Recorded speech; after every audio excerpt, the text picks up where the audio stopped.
na sasakyan na ipaparehistro na ibebenta pa.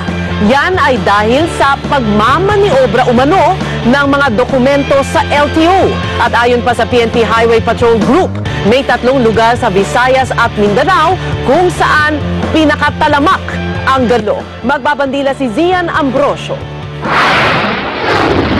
Ang kaso ng Carnap Mitsubishi Pajero na ito ay ebidensya ng anomalya sa pagpaparehistro ng mga sasakyan sa ilang sangay ng LTO. Nasabat ito ng Highway Patrol Group noong April 2009 sa Baguio. Tugma ang chassis at engine number, pero ang file number nito para pala sa isang motorsiklo na nakarehistro sa LTO sa Isabela.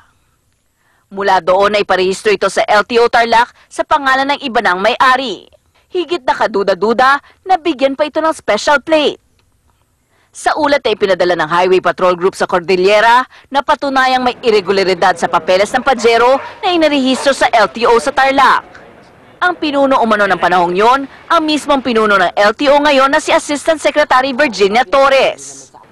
Ito naging dahilan kung bakit nakasuhan si Torres ng falsification of public documents. Not necessarily because siya yung gumawa, no? Siguro dahil she was the head at that time sa Tarlac office yata ng LTO. Posibleng may mga tao siya na gumagawa nun. Sa pahayag naman ni Torres, iginiit niya na hindi pa siya pinuno ng LTO Tarlac nang unang marehistro ang Pajero noong 1999. Nang maging pinuno naman daw siya ng LTO, ang tanging inaprubahan niya ay ang transfer of ownership ng Pajero. Pero ayon sa HPG, nakakalusot ang benta ng mga Carnap vehicle dahil sa pagmamaniobra ng mga dokumento sa LTO. Yung mga dokumento na nakukuha namin, and it looks original. Lahat yung entries, original pa rin na without even tampering yung mga serial number chassis o engine numbers ng sasakyan. Basta nagagawa ng panibagong papel. Ayon sa HPG, pinakalaganap ang pekean ng rehistro ng sasakyan sa Cotabato, Cagayan de Oro at Toledo sa Cebu. Pero meron din mga taga-highway patrol na umano'y protector naman ng mga carnapper. Isa sa nabanggit ay ang dating regional HPG chief na si Superintendent Napoleon Cauyan. Bagay na kanyang itinanggi. Ako lang, tumutulong naman ako sa kanila. Ngayon, I hope na sana ipatawag ako sa Senado para doon lang ako para malinis yung pangalan ko. Pero habang nagtuturoan ng LTO at HPG, wala pa rin patid ang kaso ng benta ng mga nakaw na sasakyan. Para sa Bandila, Zian Ambrosio. Hindi naman nakaligtas ang Jeddah, Saudi Arabia sa matinding pagbaha dulot po ng walang tigil na pag-ulan. Tingnan niyo po ito sa videong kuha ng Bayan Patroller na si Melvin Atienza. Nalubog ang maraming sasakyan sa rumaragasang baha. Ganito rin ang eksena sa video na ipinadala ni Bayan Patroller Junri Daco. Ang tindiho, nilusong ng mga residente ang tubig baha. Kahit hanggang bewang na ang taas nito. Nagmistulan ng lawa ang Jeddah sa kuha ng Bayan Patroller na si Rodel Marinas mula sa kanyang tinitirhan. Stranded naman sa ilalim ng tulay ang ilang undocumented Pinoys na naghihintay na ma-deport sa Pilipinas. Sinira ng Saudi authority ang kanilang mga tent at wala silang matulugan ngayon. Gabewang ang tubig, walang naiulat na namatay sa pagbaha. Ang tindi, Hindi ba kahapon, bago tayo nagpaalam, nagpakita tayo ng litrato? Diba? Ito, mula kay Jojo Aurelio sa ating Facebook page. Okay.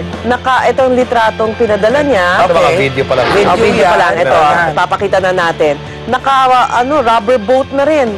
Doon sa Saudi Arabia, yan mga apat na pictures siyang pinadala. Ito, kwento ni Juan Torres sa Facebook, bumuhos ang malakas na ulan sa Central Jeddah District kahapon mula alas 11:30 ng umaga hanggang alas 3 ng hapon. Kaya naman stranded daw po ang mga sasakyan sa mga main roads dyan sa Jeddah.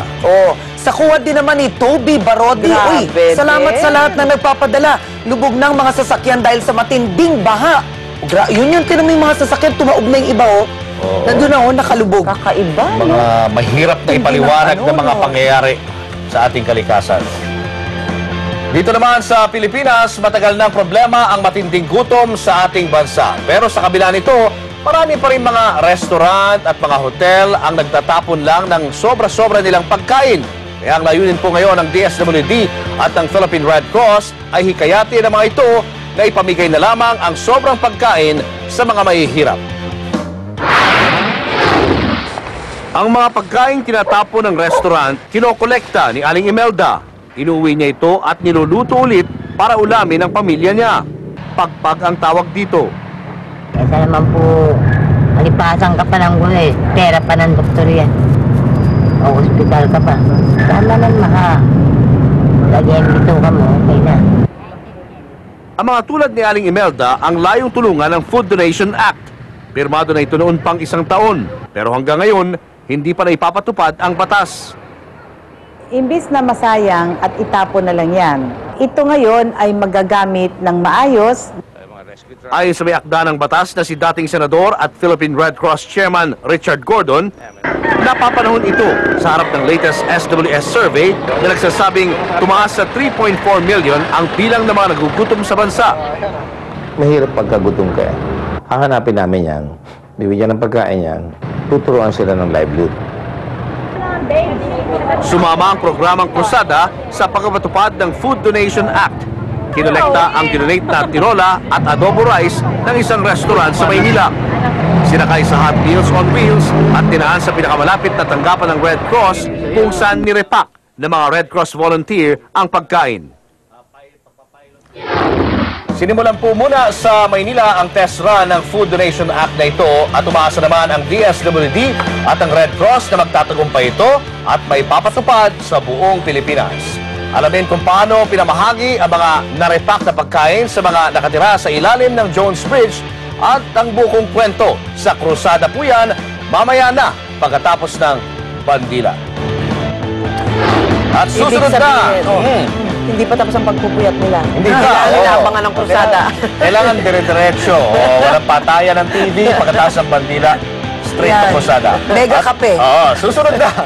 Lugar kung saan nag-iensayo ang askal sa Bacolod.